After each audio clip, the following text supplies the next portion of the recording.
अजीत पवार के दिल्ली पहुंचते ही शरद कैंप ने एक तंज कसा है।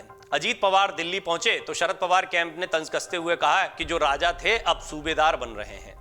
ये कहा जा रहा है कि अजीत पवार का देखिए एक अपना दबदबा रहा है महाराष्ट्र की सियासत में भी, और एनसीपी में तो निश्चित तौर पर नंबर 2 वो रहे ही हैं, और नंबर 2 भी वो दिखने में चेहरे के लिहाज से रहे हैं। और अगर बात की जाए राजनीतिक कद की तो पार्टी देखिए किस तरीके से उनके साथ में खड़ी हुई लेकर आ गए, यानी कि पार्टी में वो अपनी अहमियत और ताकत रखते थे। अब यहीं पर एनसीपी जो है उन पर तंज कसती दिखाई दे रही है। वो कह रही है राजा थे यहाँ पर, अब सूबेदार बनकर चले गए हैं।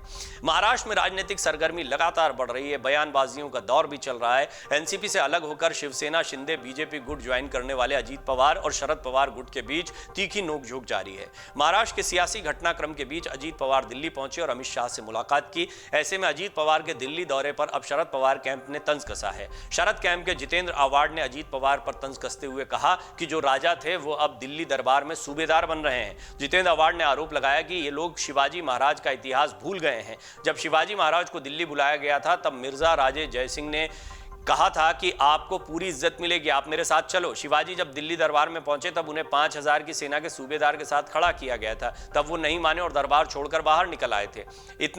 इतना तो सबको समझ होनी चाहिए कि किसी बड़े राज्य का सूबेदार होने से बेहतर है किसी छोटे राज्य का राजा होना। इनका काम है सरकार में पहिए बढ़ाने का, और मुझे लगता है कि जल्द ये 5-6 पहियों की सरकार बन जाएगी।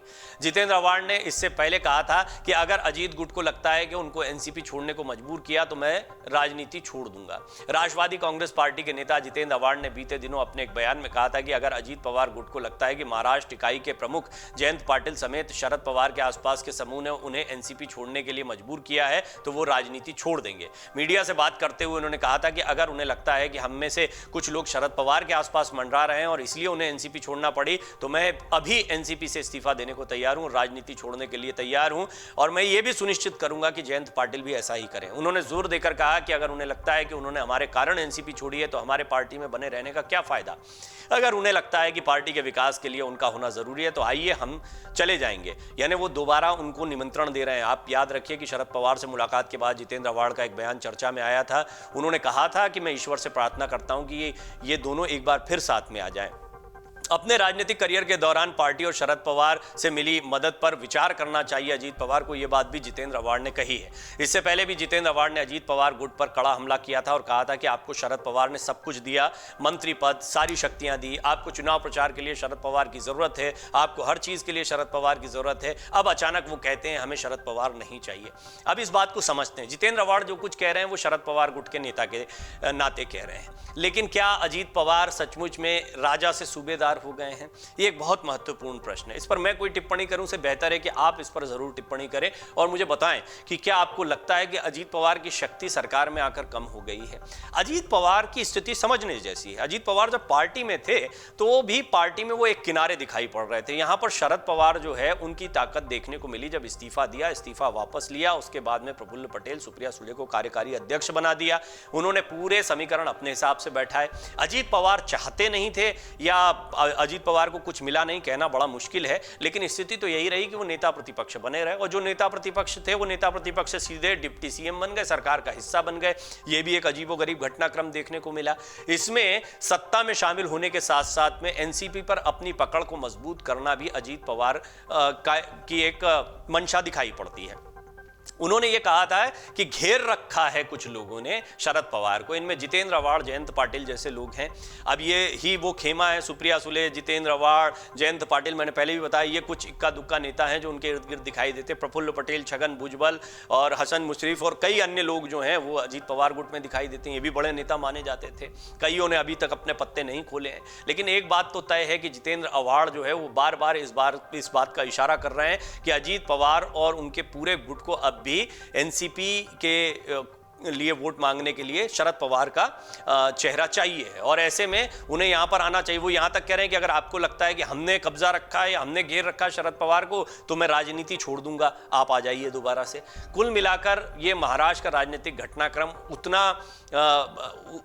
उतना साफ दिखाई नहीं पड़ता जितना आप खबरों में देख लेते हैं। यहां पर बहुत सारे समीकरण हैं, अंदर खाने। आप देखिए कि एक सीक्रेट मीटिंग अजीत पवार करते हैं, उसकी सूचना सुप्रिया सुले को दी जाती है, सुप्रिया सुले फिर शरद पवार को बताती हैं। अजीत पवार शरद पवार को नहीं बता सकते। तो क्या अजीत पवार और शरद पवार के बीच में अनौपचारिक बातचीत जो है वो नहीं हो रही थी? औपचारिक तौर पर मंच पर दिखाई देते थे, लेकिन बहुत सीधे संवाद करते नहीं दिखाई दे रहे थे। ये खींचतान कोई नई बात नहीं है।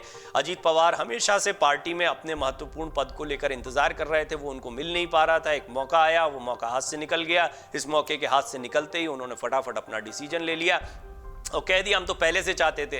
और खुद शरद पवार भी चाहते थे, लेकिन शरद पवार बाद में पीछे हट गए थे। हम चाहते थे 2022 में जब शिंदे गुट के साथ में एनडीए सरकार बना रहा था, तब हम जाते और सरकार बनाते, लेकिन ऐसा हो नहीं पाया। ये भी महाविकास अघाड़ी का हिस्सा थे।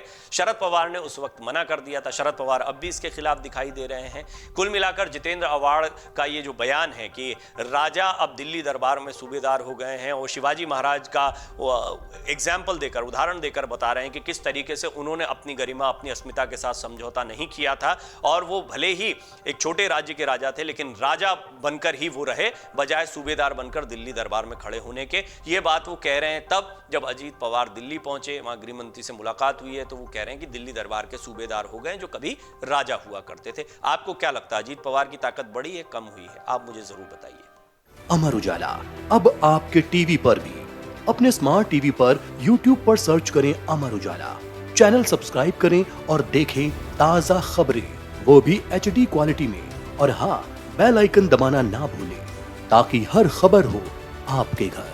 अमर उजाला, निष्पक्ष, निर्भीक, निरंतर।